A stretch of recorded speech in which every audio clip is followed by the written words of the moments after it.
Hello বন্ধুরা, শুভ দুপুর। তো চলো রান্নাঘরে চলে এসেছি। রান্নাবান্না কমপ্লিট হয়ে গেছে অনেকক্ষণ। তো চান টান সেরে ছেলে চান টান করে ওর খিদে পেয়েছে তো ওইখানে বসে আছে। তো চলো কি রান্নাবান্না করেছি তোমাদের সঙ্গে একটু শেয়ার করে নি। তুই কী ছাড়াচ্ছিস? কাঁঠালের বীজ খোসা ছাড়াচ্ছে। ওগুলো রেখে দেওয়া হয়েছে চচ্চড়ি করে খাওয়ার জন্যে। যা কুমড়োর দানাগুলো রাখবি, ওগুলো গাছ হবে। তো তুই ভাত খাবি এখন? মশা বসেছে হাতে।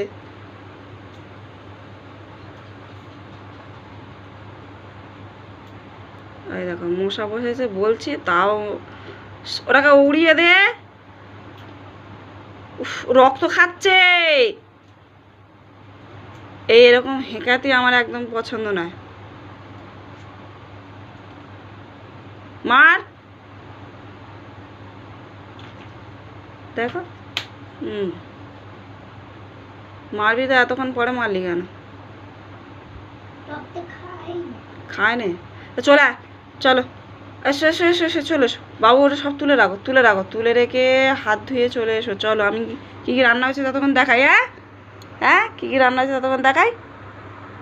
চলো তো চলো কী কী রান্না হয়েছে দেখাই। তো ফার্স্টেই দেখাই হাঁড়ি ভর্তি ভাত। ভাত হয়েছে, তারপরে চলো অল্প একটু ডালও করেছি। ছেলেটা ডালটা খেতে ভালোবাসে, তো কোনো কিছু না পেলেও ডাল দিয়েই খেয়ে ফেলে। তো মসুরির ডাল করেছি পাতলা করে, শুকনো লঙ্কা, 5 ফোড়ন, পেঁয়াজ দিয়ে। আর করেছি অল্প একটু শাক ভাজা। অল্প একটু শাক ভাজা করেছি, অল্প একটু নয় অনেকটাই, মানে শাক তোলা হয়েছিল তো জোরে একটু হয়ে গেছে। তো এই শাক ভাজা হয়েছে, ডাল হয়েছে, আর হয়েছে ডিমের ঝোল আলু দিয়ে ডিমের ঝোল। এইগুলো ভাজাই রেখেছি, এই যে ভাজা রেখেছি।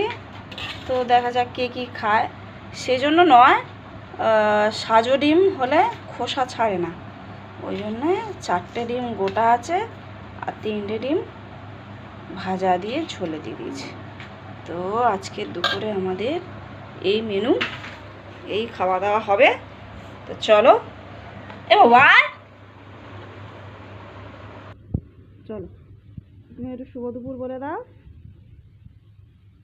শুভ দুপুর বলে দাও, বলবে না? বলো শুভ দুপুর বন্ধুরা। তুমি কি সুন্দর বলো, সবাই পছন্দ করে। বলো তুই কী দিয়ে খাবি? ওরা দিয়ে একটু রাগ, ডাল দিয়ে দিই পাতে। হ্যাঁ আচ্ছা বন্ধুরা চলো, একটু রাগ হয়েছে কারণ ও পুকুরে স্নান করতে গিয়েছিল, তাই তো। চলো টাটা, টাটা করে দে, টাটা করে দে, টাটা করে দে, টাটা করে দে, টাটা করে দে, টাটা করে দে। কিছুই করবে না আজকে। চলো খাওয়া দাওয়াটা সেরে ফেলি।